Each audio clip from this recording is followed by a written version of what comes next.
DJ এখন বলা যাবে না, ডিজে এই যেগুলো যত বেশি আস্তে আস্তে চলতে শুরু করবে, সে জাতির ওপরে আল্লাহ সুবহানাহু ওয়া তাআলা বলছে মহামারী দিয়ে আমি তাদেরকে ছেড়ে দিব। মানে মহামারী, দেখেন এমন এমন রোগ আপনার শরীরে চলে এসেছে, আপনি নিজে সুস্থ না। কোটি টাকা তো ইনকাম করেন, 5 টাকা দামের রসগোল্লা দেখে জিও আপনার টপ টপ করে পানি পড়ে। যদি বলি ভাই আপনি একটু মিষ্টি খান, ওভাবে মিষ্টি তো এছাড়া বোমা দিচ্ছে মনে হয়, কেন? ও সুগার আছে না নয়, কথা বলেন। মানে বেচারা কোটি কোটি টাকা ইনকাম করে, কিন্তু মিষ্টি খেতে মনও চায়, কিন্তু ওকে যদি আপ্যায়ন করে যদি বলেন ভাই একটু মিষ্টি খান ভাইজান, একদম আমাদের মুর্শিদাবাদের ওই যে আমি জলঙ্গি থেকে নিয়ে এসেছি কাঁচা রসগোল্লা, দারুণ টেস্ট, একবার খেয়ে দেখেন, ওর খেতে মন চাবে কিন্তু খাইতে পারবে না। কেন? ও ভাবে আমার এই খাওয়া মানে বোমার মতো কাজ করবে, মানে ও আগেই শেষ। আসে না নয়, কথা বলেন। এক সময়তে খাসি মাংস কিনতে পারা নেই বেচারা, কিন্তু এখন হারাম ইনকাম করে করে অনেক ইনকাম করে এখন টাকা পয়সা অনেক হয়েছে, খাসি মাংস বাড়িতে পড়ে থাকে, নষ্ট হয়ে যায়, বেচারা এক পিস খেতে পারে না। আছে না নাই? কেন?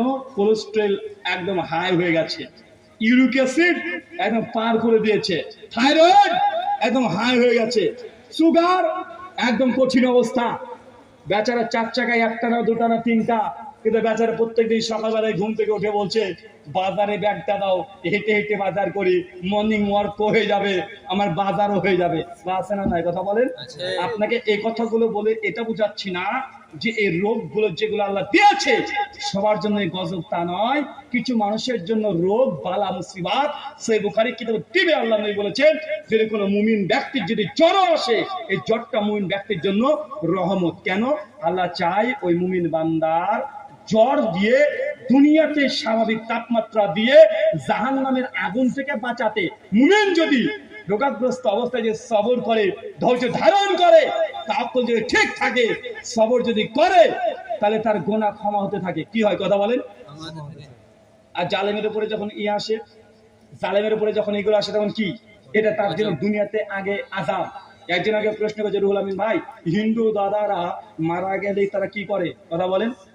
ওই আগুন দিয়ে পোড়ায় না, বলে চিতা করে আগুন দিয়ে পোড়ায়, এটাকে জায়েজ। আচ্ছা জায়েজ মানে এটা আরো ভালো করে করা দরকার। কেন? এটা সিগন্যাল, মানে এটা কি? এটা টেলার, পিকচার আবে বাকি হে, মানে মানুষ যখন জাহান্নামে যাবে তো জাহান্নামে কি আছে, কথা বলেন? আগুন দিয়ে দাও দাও করে চালানোই হবে, তো তার আগে টেলারটা দেখিয়ে দেওয়া হয়েছে যে এটা তোর এখানে এই অবস্থা, গেলে আরো ভয়ঙ্কর অবস্থা। কথা বলে বুঝতে পারলেন না? ভাই দেখেন, আমরা অনেক ধর্ম নিয়ে যখন কথা বলতে যাই, অনেকে ভাবে যে আমরা সমালোচনা করছি। আজকে কি বলেন তো ভাই, রামনবমী না? আমি অনেক গবেষণা করছিলাম যে ভারতবর্ষে যেহেতু রামায়ণ আমাদের সিলেবাসে ছিল, সংক্ষিপ্ত রামায়ণ ছিল না,